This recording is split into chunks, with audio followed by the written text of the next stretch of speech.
అందరికీ తెలిసిందే, శ్రీరెడ్డి పవన్ కళ్యాణ్ని ఒక బూతు మాట అనడం, ఆ బూతు మాట రేపిన దుమారంలో శ్రీరెడ్డి ఏదైతే ఇష్యూని రిప్రజెంట్ చేస్తుందో, తనకు జరిగిన అన్యాయాన్ని రిప్రజెంట్ చేయడానికి వచ్చిన అమ్మాయి క్రమక్రమంలో ఫిల్మ్ ఇండస్ట్రీలో ఉన్నటువంటి ఒక ఇష్యూ, కాస్టింగ్ కౌచ్ అనే ఒక ఇష్యూని ముందుకు తీసుకొచ్చింది.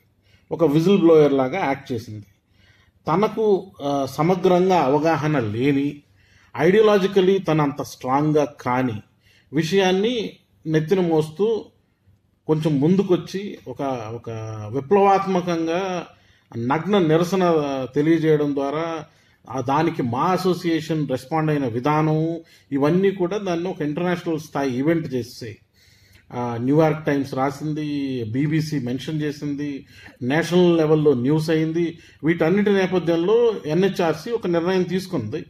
ఎన్హెచ్ఆర్సీ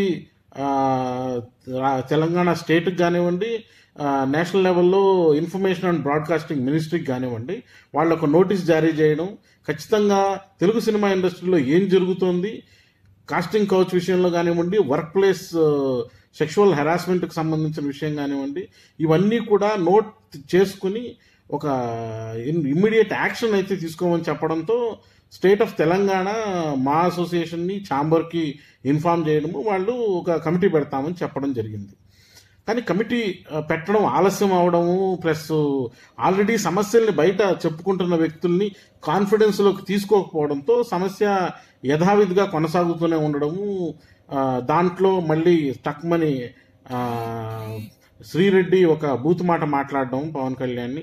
ఆయన నిజానికి పోలీస్ స్టేషన్కి వెళ్ళి రిపోర్ట్ చేసుకోండి అన్నదానికి రెస్పాన్స్గా జరుగుతున్న చర్చల్లోంచి బహుశా అమ్మాయి అసహనం వచ్చిందేమో అనేది ఒక డౌట్ ఉండేది.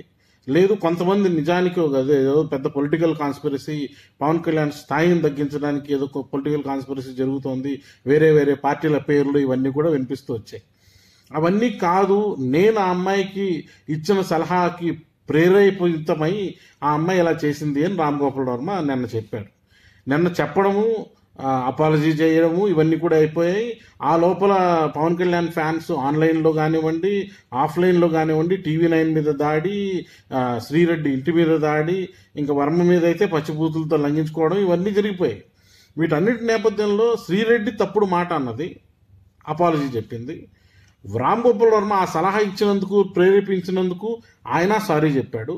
ఇంతటితో ఆ ఇష్యూ అయిపోయి, అంటే పవన్ కళ్యాణ్ వర్సెస్ శ్రీరెడ్డి ఇష్యూ అయిపోయి, శ్రీరెడ్డి లేవనెత్తిన అంశాన్ని ఫిల్మ్ ఇండస్ట్రీ మాట్లాడుతుందేమో అనే ఒక ఆశ ఉండేది.